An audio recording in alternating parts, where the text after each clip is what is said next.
नमस्कार। जन टीवी के उत्तराखंड के इस खास बुलेटिन में एक बार फिर से आप सभी का बहुत स्वागत है। मैं हूं आपके साथ प्रियंका तिवारी। खबरों को विस्तार से जानेंगे, लेकिन उससे पहले एक नजर हेडलाइंस पर।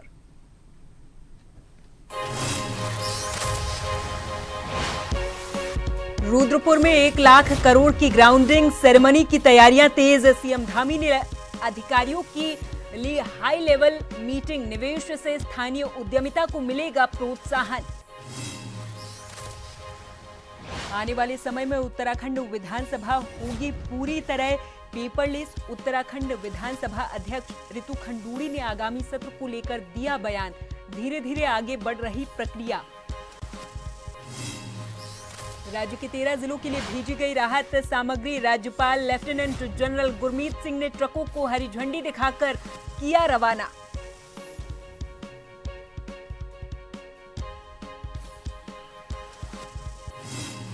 चारधाम यात्रा के मद्देनजर खाद्य सुरक्षा विभाग की टीम ने चलाया चेकिंग अभियान। होटल ढाबों के साथ दूध, दही, मसाले और अन्य दुकानों की भी जांच।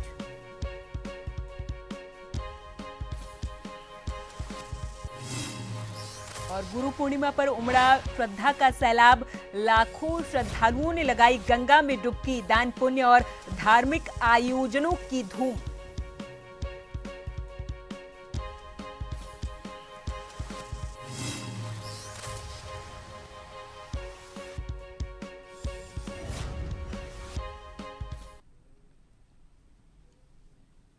और अब खबरों को जानेंगे विस्तार से। खबर देहरादून से है, जहां पर मुख्यमंत्री पुष्कर सिंह धामी ने आवासीय अधिकारियों के साथ शासकीय आवास में अधिकारियों की एक बैठक ली है। इस बैठक में उन्होंने अधिकारियों को 1 लाख करोड़ की ग्राउंडिंग सेरेमनी के लिए सभी तैयारियां समयबद्ध रूप से पूर्ण करने और कार्यक्रम को भव्य रूप देने के निर्देश दिए हैं। यह आयोजन रुद्रपुर में प्रस्तावित है, जिसमें केंद्रीय गृह और सहकारिता मंत्री अमित शाह मेन गेस्ट होंगे। यह अवसर उत्तराखंड वासियों के लिए गर्व और प्रेरणा का विषय है। ग्लोबल इन्वेस्टर्स समिट 2023 में रिकॉर्ड 3.5 लाख करोड़ के एमओयू हुए थे, जिनमें से 1 लाख करोड़ की ग्राउंडिंग पूरी हो चुकी है।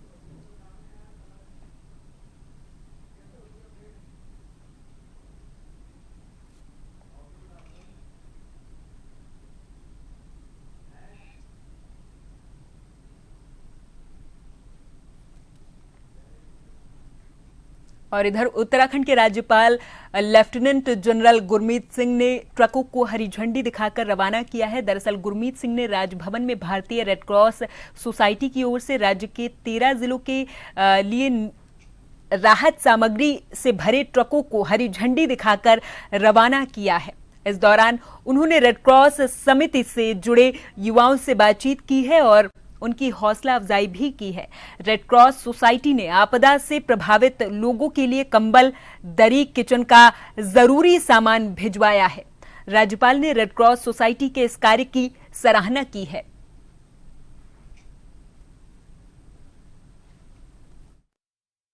तो एक गर्व सा हो रहा है कि रेड क्रॉस न्यू दिल्ली महामहिम राष्ट्रपति जी के आशीर्वाद से ये जो सामग्री यहाँ पर आई है और उत्तराखंड के 13 डिस्ट्रिक्ट्स में जा रही है, अपने आप में एक बहुत उच्च स्तरीय मानवीय सेवा है। ये मानसून के टाइम के ऊपर में चैलेंज रहता है और हिमालयस के अंदर में स्पेशली एक खास तौर पर होता है, लेकिन ये भावना कि हम किस प्रकार से बढ़ चढ़कर हम अपने समाज की सेवा करें, ये भावना और प्रेरणा सचमुच एक बहुत सुंदर है। इसके अंदर में जो सामग्री आज जा रहे हैं, ये अवश्य है कि ये किसी जरूरतमंद को मदद करने वाला है और ये निस्वार्थ सेवा है।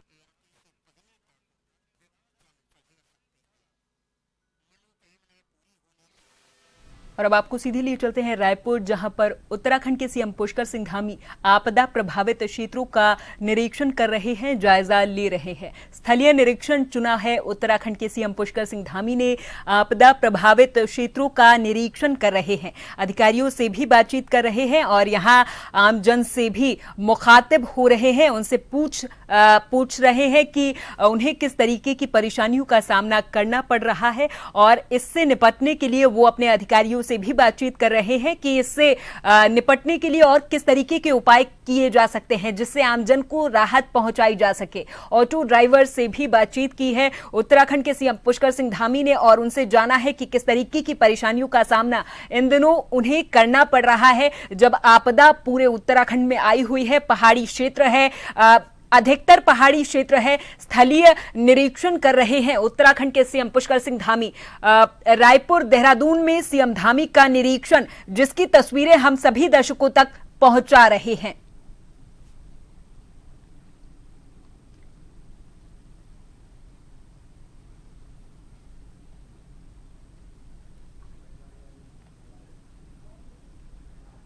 तो आमजन से भी मुखातिब हो रहे उत्तराखंड के सीएम पुष्कर सिंह धामी और सभी से मुस्कुराकर मिलते हुए उत्तराखंड के सीएम पुष्कर सिंह धामी। और यहाँ हम आपको वो भी तस्वीरें दिखाएंगे जो आपदा प्रभावित क्षेत्र हैं। यहाँ आमजन से भी मुखातिब हुए हैं, सभी से हाथ जोड़कर मुखातिब हुए हैं उत्तराखंड के सीएम पुष्कर सिंह धामी और सभी से पूछ रहे हैं कि अगर उनकी सरकार किसी भी कार्य में पीछे रह रही है तो उसे समय से पूरा किया जाए। आमजन से मुखातिब हो रहे हैं, इसके साथ ही अधिकारियों को भी निर्देश देते हुए नजर आ रहे हैं।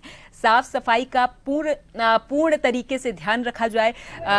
उत्तराखंड के सीएम पुष्कर सिंह धामी ये लगातार प्रयास करते हैं कि उत्तराखंड यानी कि जो उनकी जहां पर उनकी सरकार है वो राज्य सफाई व्यवस्था में आगे रहे। आपदा प्रभावित जो हमने ऑपरेशन कालनेमी पूरे उत्तराखंड के अंदर चलाया है और कांवड़ यात्रा भी हमारी प्रारंभ हो रही है कल से और आज गुरु पूर्णिमा भी है। राज्य के अंदर अनेक लोग ऐसे हैं जो अपनी संदिग्ध अवस्था में जो है यहाँ पर लोगों को ठगने का काम कर रहे हैं, अपना छदम वेश बनाकर रह रहे हैं, अपनी असली पहचान छुपा रहे हैं, आस्था और श्रद्धा को चोट पहुँचा रहे हैं, सनातन को नुकसान कर रहे हैं। ऐसे लोगों की पहचान की जाएगी, ऐसे लोगों के खिलाफ उनके चिन्हीकरण का अभियान चलाया जाएगा और जो भी इसमें अपनी वास्तविक पहचान छुपाकर धर्म और आस्था को ठेस पहुंचाने का काम कर रहे हैं, ऐसे छद्मधारियों को बेनकाब किया जाएगा, उनके खिलाफ कार्रवाई की जाएगी। आपदा पर क्योंकि जगह जगह इस समय मानसून का सीजन है, अनेक स्थान पर जल भराव हो जाता है, कहीं लैंडस्लाइड हो जाता है, पुल हमारे पुश्ते ये नुकसान हो जाता है। उसी सबको देखने के लिए आया हूँ, लोगों से जो बातें हुई प्रशासन को। और आप सुन रहे थे उत्तराखंड के सीएम पुष्कर सिंह धामी को जो कि आपदा प्रभावित क्षेत्रों में पहुंचे हुए हैं और स्थलीय निरीक्षण करके हालातों का जायजा ले रहे हैं। अगली खबर की ओर करेंगे। उत्तराखंड विधानसभा अध्यक्ष रितु खंडूड़ी ने आगामी सत्र को लेकर बड़ा बयान दिया। उन्होंने कहा कि आने वाले समय में विधानसभा को पूरे तरीके से पेपरलेस बनाने की दिशा में कदम उठाए जा रहे। हालांकि ये प्रक्रिया धीरे धीरे आगे बढ़ेगी ताकि सभी को समय मिल सके तकनीक को समझने का और उसे अपनाने का। रितु खंडूड़ी ने कहा कि अगर हम कार्बन फुटप्रिंट को कम करना चाहते हैं तो पेपर का उपयोग घटाना बेहद जरूरी है।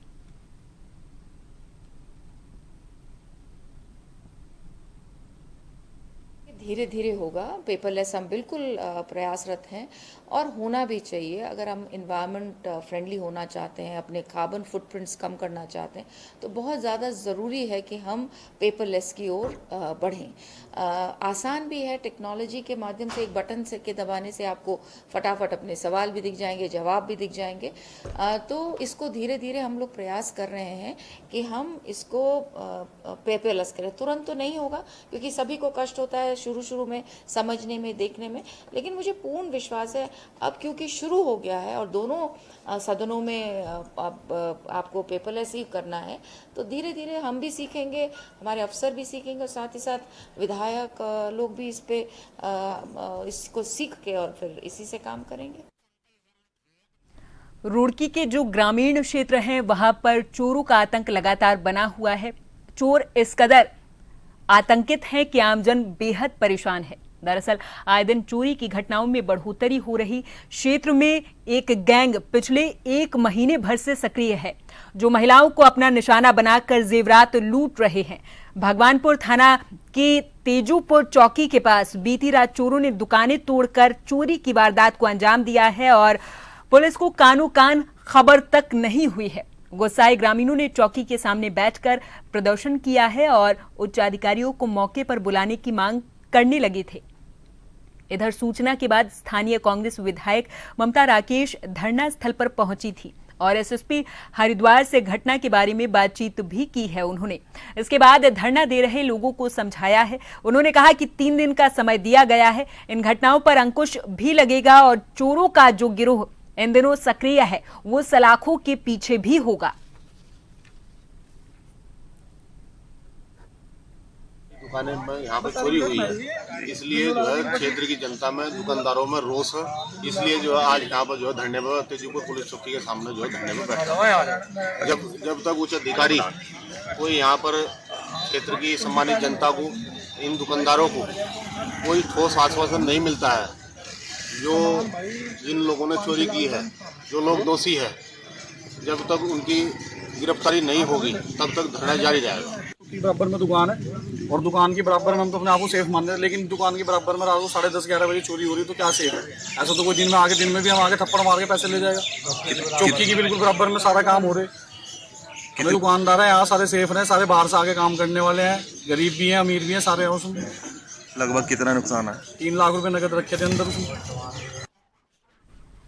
उत्तराखंड में चल रही चारधाम यात्रा को देखते हुए खाद्य सुरक्षा विभाग भी अब सक्रिय हो गया है। दरअसल खाद्य सुरक्षा विभाग की टीम सघन चेकिंग अभियान चला रही और अब कांवड़ यात्रा शुरू होने से पहले खाद्य सुरक्षा विभाग ने होटल ढाबों की चेकिंग करते हुए दूध, दही, मसाले और अन्य दुकानों की भी जांच की है। खाद्य सुरक्षा विभाग ये चाहता है कि चारधाम यात्रा और कांवड़ यात्रा पर आने वाले श्रद्धालुओं को साफ सुथरा और शुद्ध भोजन मिल सके। इसके लिए टीमें लगातार चेकिंग भी कर रही हैं। विभाग के औषधि नियंत्रक ताजवीर सिंह ने इस पर कहा कि चारधाम यात्रा के तहत पहले से ही लगातार सैंपलिंग करने का काम किया जा रहा ताकि खाने वाले जो पदार्थ हैं उनकी गुणवत्ता बनी रहे और कांवड़ यात्रा के दौरान किसी भी श्रद्धालु को गलत खाना न परोसा जाए।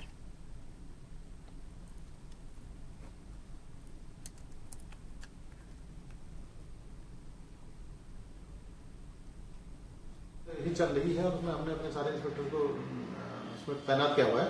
और अभी कांवड़ के लिए जैसे कि हमारे माननीय मुख्यमंत्री जी ने कहा कि हम इस तरह से इसको चलाएं कि किसी को भी खाद्य पदार्थ जो है गलत तरीके से न परोसा जाए। उसके लिए हमने मैन पावर अपनी बढ़ा दी, अन्य जिलों से भी फूड इंस्पेक्टर मंगाए हैं यहाँ पर कि वो रेगुलर मॉनिटरिंग करते रहे इसकी। और हमने अपनी फूड वैन जो हमारी स्वचल चल रही है उस पर भी हमने कहा कि अपने सैंपल नमूने वहां पर भी लें और तुरंत सूचित करें, जिससे हम उनको इस तरह से जो गलत कार्य करें उनके खिलाफ तुरंत एक्शन हो सके। एक छोटे से ब्रेक का फौरन हाजिर होंगे कुछ और खबरों के साथ।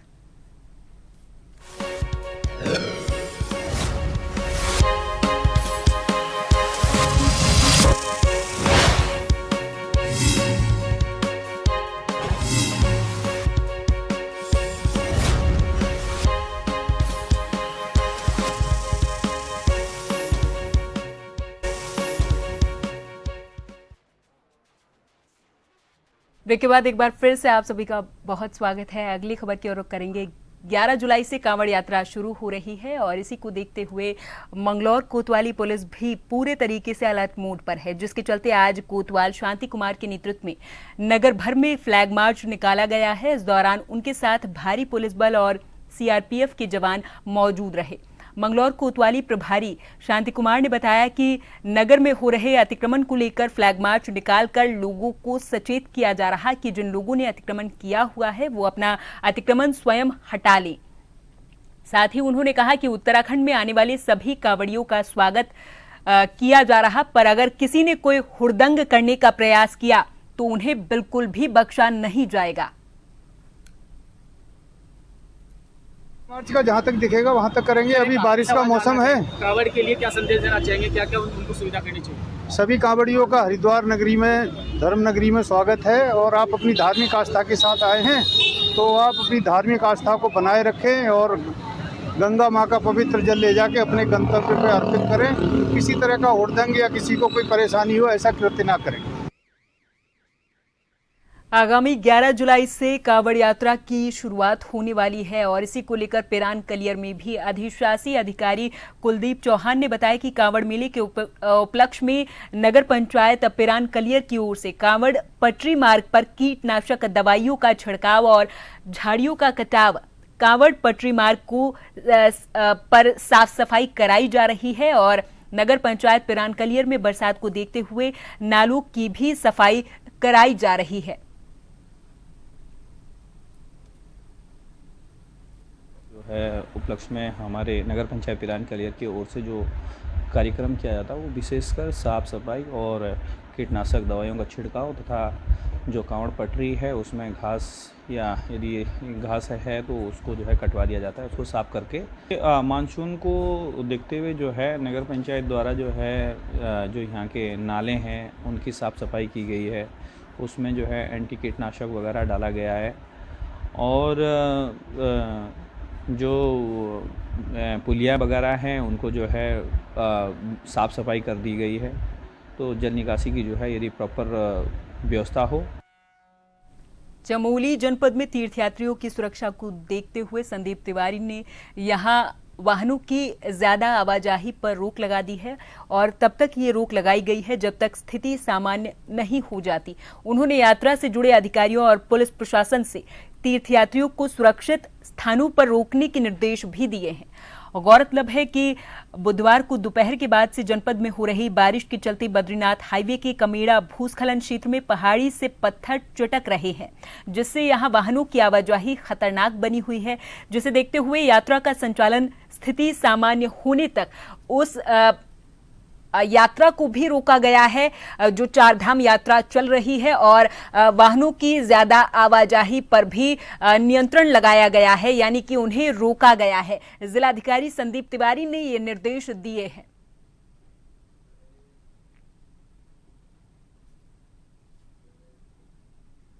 पहाड़ों पर हो रही लगातार बरसात की वजह से बरसाती नालों ने अपना रौद्र रूप दिखाना शुरू कर दिया है। दिल्ली बद्रीनाथ हाईवे पर मोहान के पास पन्याली बरसाती नाला लगातार बारिश के चलते उफान पर है। नाले का भयावह रौद्र रूप देखने के बाद वहां से गुजरने वाले वाहनों की दोनों लंबी लाइनें लग गई हैं। इसी दौरान एक युवक अपनी बाइक के साथ वहां पहुंचा। स्थानीय लोगों ने जब उसे रुकने की चेतावनी दी तब तक वो बाइक समेत नाले में उतर चुका था। तेज बहाव के चलते बाइक अचानक से संतुलन खो बैठी और पलट गई थी। ये दृश्य देखकर मौके पर मौजूद लोगों की सांसें थम गई, लेकिन तुरंत कुछ स्थानीय लोगों ने जान जोखिम में डालकर बाइक सवार को सुरक्षित बाहर निकाल लिया था। गनीमत ये रही कि युवक को गंभीर चोटें नहीं आई हैं और एक बड़ी दुर्घटना होने से टल गई है।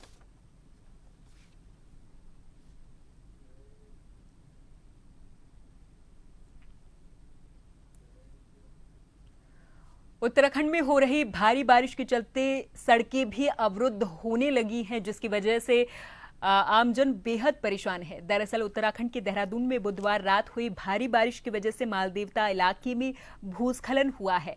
सड़कें अवरुद्ध हुई हैं। लोगों ने शिकायत की कि अधिकारियों ने रुकावटें दूर नहीं की और उनके बच्चों को पैदल स्कूल जाना पड़ा। अवरुद्ध सड़कों के पास बहने वाली सोंग नदी का जलस्तर भी चिंता का विषय बन चुका है। स्थानीय अधिकारियों ने कहा कि वो जल्द से जल्द मलबा हटाने के काम कर रहे। आईएमडी ने आज से 16 जुलाई तक गरज बिजली और तेज हवाओं के साथ भारी बारिश का अनुमान जताया है, जबकि 13 जुलाई को भारी से बहुत भारी बारिश की आशंका है। हमारे बच्चे सुबह पैदल गए स्कूल, ये रात को बताओ 11 बढ़ने वाले तो इन्होंने रोड नहीं खोली। मैं तो 2-3 बसें खड़ी हैं। सुबह गया फिर अब बताओ एक बस लगाई वो फिर बड़ी मुश्किल से यहाँ से गए। यहाँ से ये इनका हाल बताओ। ना गाड़ी नहीं बच्चे बिल्कुल पैदल चलना भी बड़ी दिक्कत होगी। पहले एक बार पैदल आए बच्चों छोड़ने, बच्चों को मना करा ना हमें स्कूल जाना है आज। अब बताओ क्या करें, बताओ बहुत परेशान है गुड़िया। ये रात को अच्छा आप कैसे आना जाना करते हैं? मैं तो यहाँ पे ड्यूटी पे आता हूँ तो सुबह गया फिर यहाँ से। कैसे आ रहे? बड़ी मुश्किल से यहाँ से गए। यहाँ से ना गाड़ी नहीं ले पा रहे, पैदल चलना भी बड़ी दिक्कत होगी इसमें। देहरादून और हल्द्वानी में हुई मूसलाधार बारिश की वजह से आम जनजीवन बुरे तरीके से प्रभावित हुआ है। जानकारी दे दें कि लगातार हो रही बारिश के कारण शहर के कई इलाकों में जलभराव की स्थिति उत्पन्न हो गई है, जिससे लोगों को भारी परेशानियों का सामना भी करना पड़ रहा है। इधर सूचना मिलते ही एसडीएम राहुल शाह और नगर आयुक्त ऋचा सिंह अपनी टीमों के साथ जलभराव वाले क्षेत्रों में पहुंचे हैं। उन्होंने मौके पर पानी की निकासी के लिए जेसीबी मशीनों की मदद से तत्काल काम शुरू करवाया है। वर्कशॉप लाइन क्षेत्र में स्थित सबसे गंभीर बताई जा रही, जहां देवखड़ी नाला उफान पर आ चुका है। नाले का पानी सड़कों पर फैल चुका है, जिससे यातायात बुरे तरीके से प्रभावित हुआ है।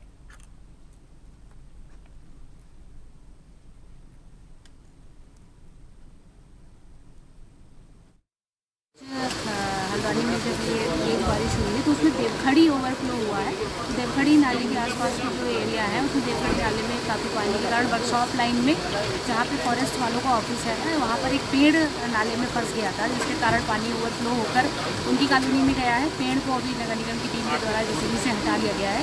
इसके अलावा देवखड़ी में जहाँ जहाँ मलबा और पेड़ बहकर आए उसमें टीम मौके पर जा रही है और उसको हटा रही है। सभी जगह सामान्य स्थिति है। कुछ नालों में अधिक पानी बढ़ने से कुछ जगह ओवरफ्लो हुआ था, वर्तमान में सामान्य हो चुका है। जहाँ कहीं पे भी ऐसी कोई दिक्कत आ रही है तो तुरंत पहुँच के टीम के माध्यम से वहाँ पे निकासी करवाई जाए। नाला सूर्य नाला में पानी बढ़ने की वजह से अभी यातायात रुका गया है। जैसे पानी का जलस्तर कम होगा यातायात चालू कर दिया जाएगा।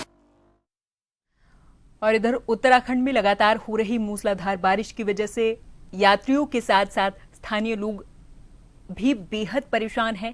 बादल फटने, लैंडस्लाइड और अतिवृष्टि के कारण बड़ी संख्या में सड़कें क्षतिग्रस्त हुई हैं, जिससे आवाजाही में दिक्कतों का सामना भी करना पड़ रहा। पीडब्ल्यूडी सचिव पंकज पांडे ने बताया कि अभी 55 सड़कें क्षतिग्रस्त हुई हैं, जिनमें नेशनल हाईवे, ग्रामीण सड़कें सहित छोटी सड़कें भी शामिल हैं, जिन्हें लगातार खोलने का काम किया जा रहा। पीडब्ल्यूडी को मानसून में अब तक करीब 90 करोड़ का नुकसान पहुंच चुका है। उन्होंने बताया कि विभाग की प्राथमिकता है कि चारधाम के श्रद्धालुओं को बेहतर व्यवस्था दी जा सके। इसके साथ ही छोटे गांव की क्षतिग्रस्त सड़कों से लगातार लिंक बनाए जा रहे हैं।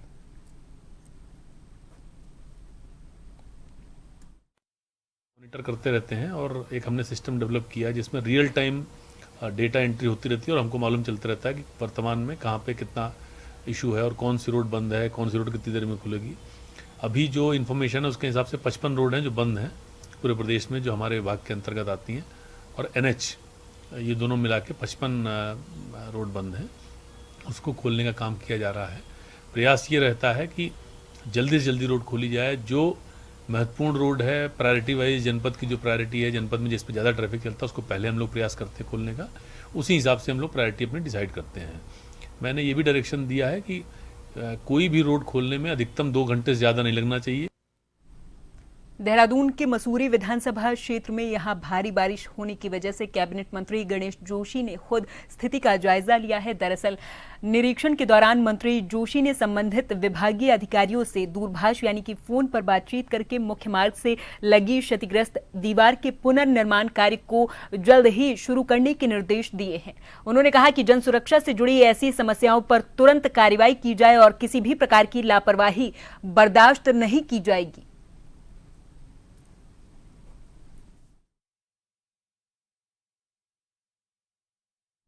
और इसी के साथ इस बुलेटिन में फिलहाल के लिए मेरे साथ बस इतना ही। आप देखते रहें जन टीवी। नमस्कार।